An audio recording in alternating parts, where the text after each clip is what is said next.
Good morning, friends. Today we'll be talking about rotator cuff tears and rotator cuff injuries. Rotator cuff tears are the most common soft tissue injury in the shoulder. There are four rotator cuff muscles in the shoulder. So you can see this model of the shoulder. This is the bone, which is the shoulder blade bone. This is called as the scapula.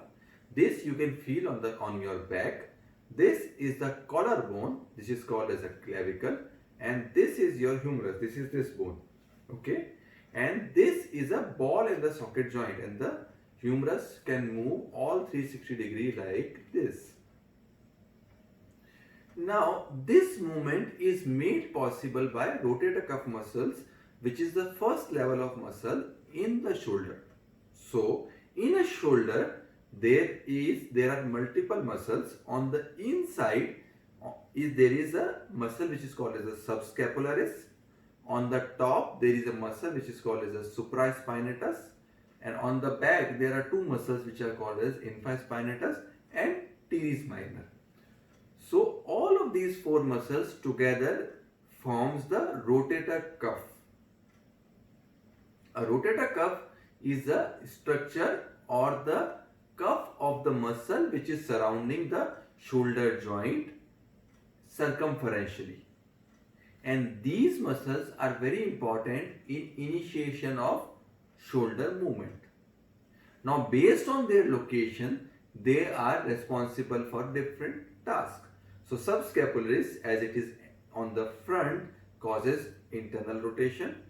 Supraspinatus on the top will give rise to this motion, and infraspinatus on the back will give the external rotation.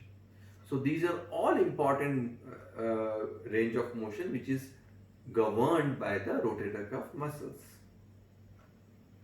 Now these muscles are prone to injuries because of trauma, because of any injury, because of any fall. If somebody lifts any heavy weight or somebody falls on an outstretched hand, these muscles can be injured. Also, these muscles can be injured by repetitive micro trauma. So if there are small injuries, and if the patient is doing sort of a heavy work, then also these muscles may be injured. Now, whatsoever the reason may be, these muscles, as I told you, are prone to injuries, and they are the most common soft tissue injury which we see of the shoulder. The good part about these injuries are, these are treatable and curable injuries. Now, the treatment and cure of these injuries will depend on the severity and the grade of the injury that we are facing.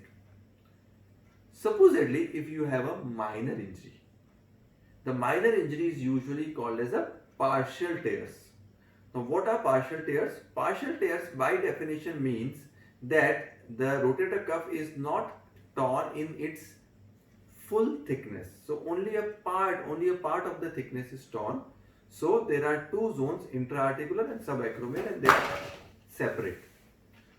Hence, if it is a partial injury, you may give a conservative trial and you may start with some conservative means like physiotherapy, some medications and rehabilitation, and occasionally the patient will do well with that. But if it is a complete tear of the tendon, what it means is that the tendon is completely torn in its full thickness or full entirety, then it forms a complete rotator cuff tear, and these lesions are best addressed within repair. So what we want to do is we want to repair these tendons back to their origin. So these tendons are usually avulsed from here. This is called as the greater tuberosity, where the attachment is of supraspinatus, infraspinatus and teres minor, and there is a groove here which is called as a bicipital groove, and anterior to that will be the attachment of the subscapularis tendon, where the subscapularis tendon will attach. This is called as a lesser tuberosity.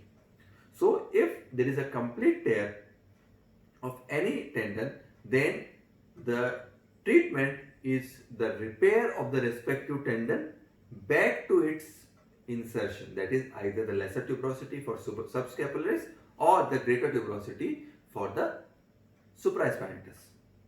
Whatever it is, there are different techniques by which we can reattach the tendons back to their insertion.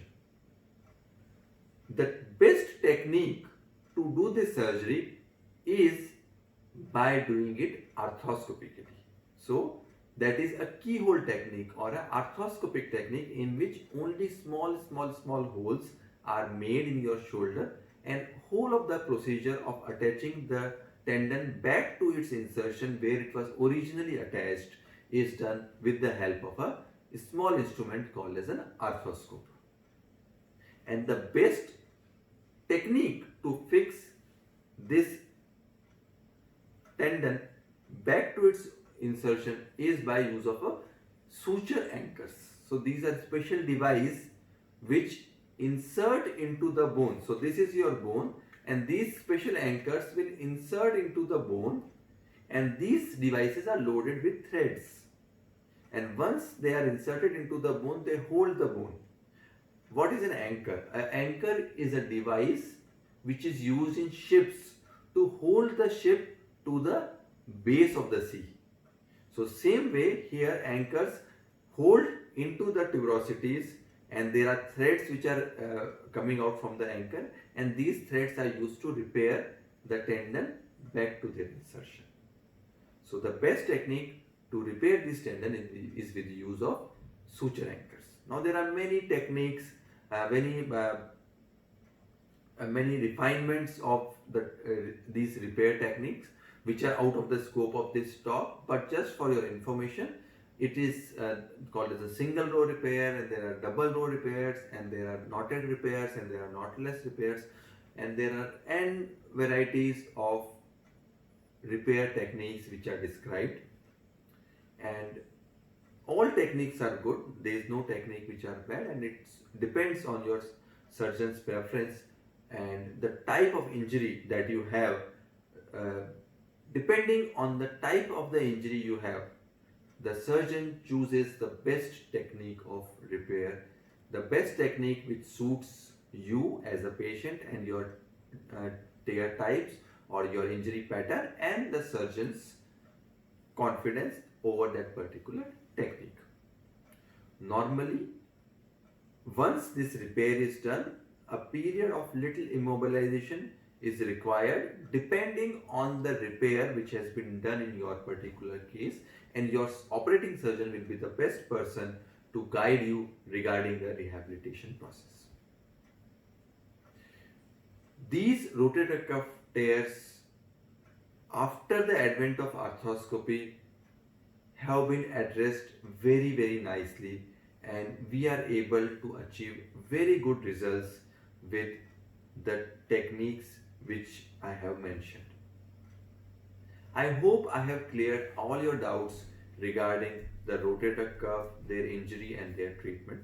Still, if you have any more doubts, you can write us on the comment box. We will be very happy to assist you.